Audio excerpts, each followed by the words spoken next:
Morning everyone. Our topic for today is effects of radiation on oral tissues.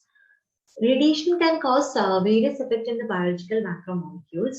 These effects can persist for hours, decades, or even generations. Today we'll be discussing about effects of this radiation on oral tissues. So let's start.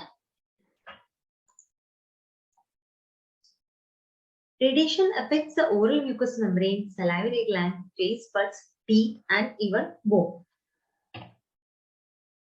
Coming to oral mucositis, the oral mucosa gets inflamed following irradiation to a particular amount of radiation. That is, after 1 to 2 weeks of radiotherapy, the oral mucosa starts getting inflamed, ulcerations start develop, erythematous areas are seen within the oral mucous membrane, causing oral mucositis. This will compromise the nutritional intake of the patient, and again it compromises the oral hygiene status of the patients. It also increases the risk for local and systemic infections. So once the radiotherapy proceeds and once it completes, and within 2 months, the mucosa starts healing by itself. So later on it becomes atrophic, thin, and relatively avascular, and fibrosis of the underlying connective tissue happens. Management is mainly pain control as a management. Then nutritional support is provided since the oral hygiene status and nutritional intake is compromised. So nutritional support is given, anti-inflammatory agents can be given, antioxidants can be given, and this mucositis can cause superadded candidal infection, which is again a complication related to oral mucositis. So treatment for this is also provided. Antifungal agents are also given along with anti-inflammatory agents. This is oral mucositis. You can see inflamed areas seen on the label mucosa, and which is covered by whitish pseudomembrane. Next is taste buds. When we give a therapeutic dosage of radiation while doing radiotherapy, there is degeneration of normal architecture of taste buds, which can cause impaired taste sensation following the radiotherapy. Usually by 2nd to 3rd week of radiotherapy, there is decrease in taste sensation noted. There is alteration in saliva may also be a part of this because salivary gland is also affected. So the composition of saliva is also affected, which may also be one of the reasons for altered taste sensation. So this damage to taste buds is reversible. So following radiotherapy, it can revert back to a normal position after 3 to 4 months.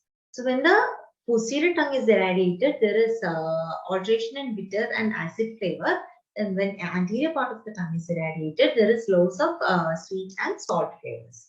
So management, again, dietary consultation has to be provided, and improvement in the quality of nutritional intake of the patient has to be done. Along with that, zinc sulfate capsules can be provided.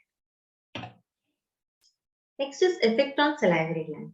Effect on salivary gland can cause various other effects as well, because composition of saliva is varied, viscosity of saliva is changed, pH of the saliva is changed, buffering capacity of saliva is changed. So all these things can bring about various problems, such as one is again loss of taste sensation. Another thing is dental caries.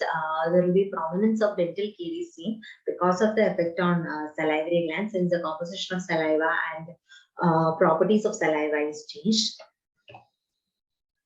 So this is also reversible.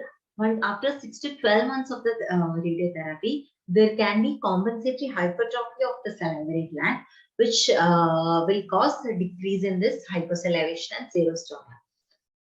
So irreversible effect of salivary gland occurs after the irradiation with 6,000, more than, if we irradiate the salivary gland more than 6,000 centigrade for 5 weeks continuously, it can cause irreversible damage to salivary gland.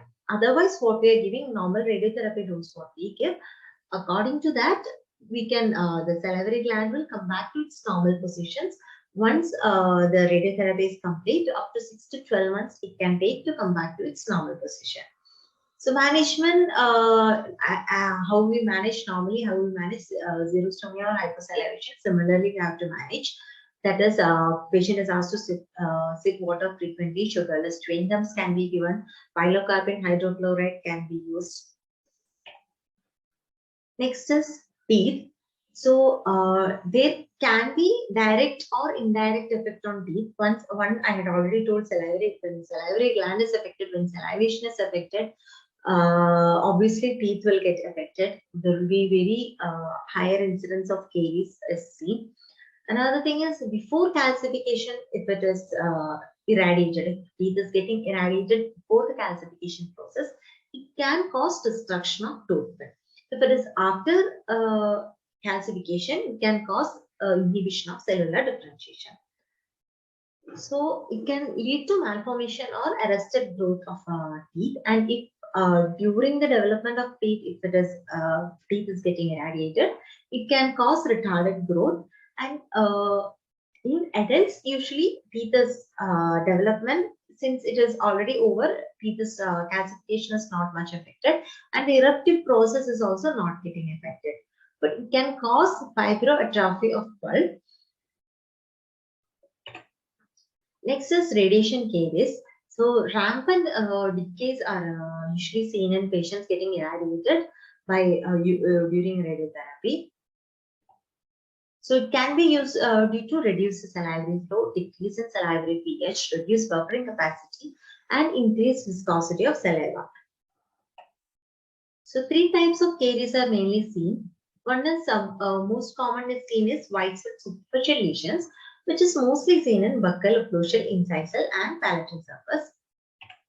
Next is caries which involve mainly cementum and dentine in the cervical region. This is typical appearance of caries in case of radiotherapy. Next is dark pigmentation, which is seen throughout the crown. So the entire crown can get pigmented. So this is another type of caries which is seen in patients getting irradiated. So the best method is using viscous topical 1% neutral sodium fluoride gel, and along with that salivary supplements also has to be given. And combination of restrictive dental procedures, excellent oral hygiene has to be followed, diet restrictions has to be followed strictly, and topical application of sodium fluoride can be done. So combining all these things can help to reduce the incidence of caries. Next is bone. So radiation can of course cause damage to the vasculature, causing destruction of osteoblasts and osteoclasts. There can be atrophy of the endosteum. All these things can also lead to osteoradionecrosis. So an exposure of irradiated bone which fails to heal without intervention.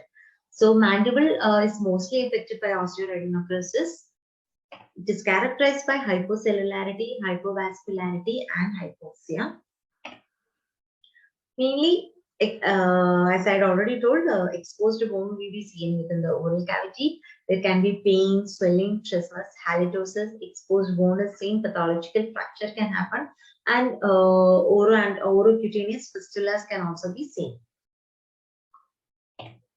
Radiographically, areas of decalcifications can be seen. In later stages, involucrum and sequestrum can be seen.